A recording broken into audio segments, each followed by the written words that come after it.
From Neural Newscast, this is Model Behavior, AI-focused news and analysis on the models shaping our world.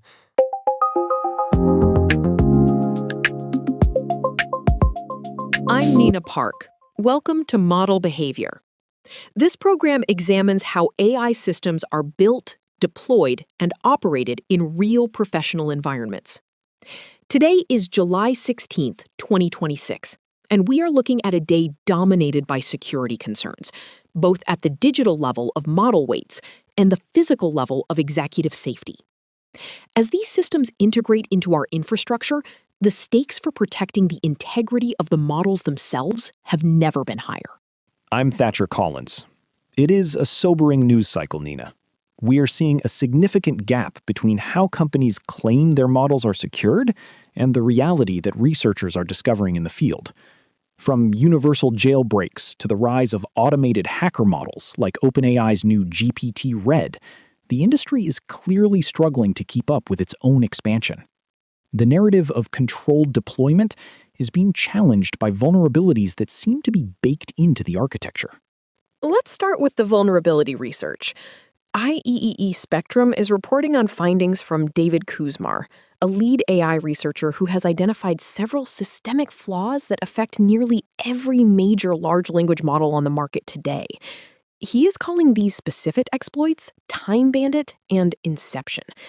These appear to reveal that current safety guardrails are far more brittle than we have been told, suggesting that industry-standard fine-tuning methods are insufficient to prevent sophisticated prompt engineering attacks. The mechanics are fascinating, Nina. Time Bandit exploits a model's lack of temporal awareness. For instance, by convincing GPT-4o that it is currently the year 1913, Kuzmar was able to bypass modern safety filters because the model assumed modern regulations simply did not apply yet. It then provided detailed instructions on everything from narcotics production to allegedly uranium enrichment.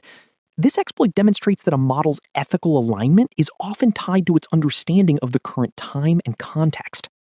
And the Inception exploit sounds even more complex, using nested scenarios or dreams within dreams to trick models into thinking harmful output is safe within a fictional context. What is most concerning, Thatcher, is that Kuzmar claims these attacks worked across the board. Anthropic's Claude, Google's Gemini, Meta's Llama, and even xAI's Grok were all susceptible. This suggests that the underlying transformer architectures share common vulnerabilities regardless of how the specific safety layers are implemented by different labs. Exactly. And when Kuzmar took this to Carnegie Mellon's SEICERT, they were able to verify it. Yet the industry response has been largely silent. This seems to be why OpenAI has developed GPT-Red. As reported by MIT Technology Review, GPT-Red is a specialized super hacker model built specifically to automate the red teaming process. If humans can't find every crack in these billion-parameter walls, OpenAI is betting that another AI can identify and fix them before they are used maliciously. OpenAI says GPT-Red uses a self-play loop. It essentially spars with other models, refining its attack strategies until it finds a breakthrough. In one test, it discovered a fake chain of thought attack that tricks a target model into acting on spoofed information. When OpenAI applied what they learned to the new GPT 5.6 release, they claimed it reduced the success of these attacks from over 90% down to about 23%. This represents a massive shift toward automated defensive AI development. That is a meaningful improvement, but Nina, I have to push back on the idea that this is a total solution. OpenAI themselves admitted that GPT-Red still struggles with multi-turn conversations and image-based attacks. Plus, while the industry is focused on these digital patches, the Wall Street Journal is reporting that the pressure on these companies is spilling over into the physical world. The digital insecurity of models is now being mirrored by growing physical threats toward the executives. The Wall Street Journal report is quite alarming. They have documented a 7-fold increase in violent threats against AI executives between February and May of this year. We saw this manifest in a literal way with an attempted firebombing of Sam Altman's home back in April, and more recently, a security incident at Anthropic involving a man sneaking into the lobby to threaten an executive. This physical backlash suggests a growing societal anxiety that the industry has not fully addressed. It is not just fringe extremists, though. The report notes that general public misgivings about job loss and social displacement are fueling this. People are railing against AI for issues ranging from water usage to raising rents through automated algorithms. This has led to tech CEOs hiring armed security guards, and some companies advising their employees not to wear corporate logos in public. It is a stark reminder that the impact of these models is felt far beyond the data center. It is a stark contrast to the optimistic product launches we usually see. Speaking of launches, we have two major updates in the open weight space. Mira Muradi's new startup, Thinking Machines, just released its first flagship model, Inkling. It is a massive 975 billion parameter multimodal system, and they have released it under an Apache 2.0 license. This provides the research community with a high-performance system that is fully open for inspection, which is a significant departure from current industry trends. Inkling is interesting because it is a mixture of experts' architecture with only 41 billion active parameters, which helps with efficiency during inference. But the real feature is what they call controllable thinking effort. Developers can essentially toggle a slider to decide how much compute, how many tokens of internal reasoning the model should use for a specific task. It lets you choose your own point on the cost versus performance curve, allowing for much more granular control over resource allocation for complex reasoning. Thatcher, how does Inkling stack up against the competition?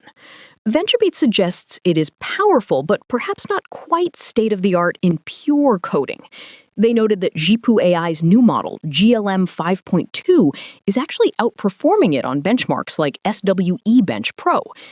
This highlights how specialized models coming out of international labs are beginning to challenge the general-purpose dominance of the major Western players, particularly in technical domains like software engineering and mathematics. That is correct. GLM 5.2 out of Beijing has become the top open-weight model for coding. It hit a 62.1 on SWE Bench Pro, which actually beats GPT 5.5. A former VP from DeepMind even noted it is the first open model reliable enough for daily coding. However, Inkling seems to be aiming for a different niche, being the most capable open-weight system that natively fuses text, vision, and audio without external encoders. This native multimodality makes it uniquely suited for complex, multimodal reasoning tasks. And Thinking Machines is also taking a stand on the censorship debate.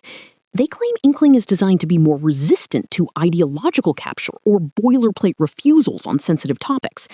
That is a risky path, Thatcher, given the jailbreaking research we discussed earlier. They are effectively telling users they will not censor them, while still attempting to maintain safety on malicious queries. It will be interesting to see if they can maintain this balance as the model reaches a wider audience. It's a delicate balance. If they succeed, they could win over developers who are tired of over-refusal in models like Claude or Gemini. But while these startups fight for developer mindshare, some governments are trying to bring AI directly to their entire populations. South Korea's AI for Everyone program is the most ambitious example of this we have seen yet. It represents a move toward treating AI as a sovereign public utility rather than just a commercial service. The Next Web reports that Seoul is bidding out a project to give all 52 million citizens free, unlimited AI access. The scale is massive. The government is providing 512 NVIDIA B200 GPUs to the winning companies. But there is a catch.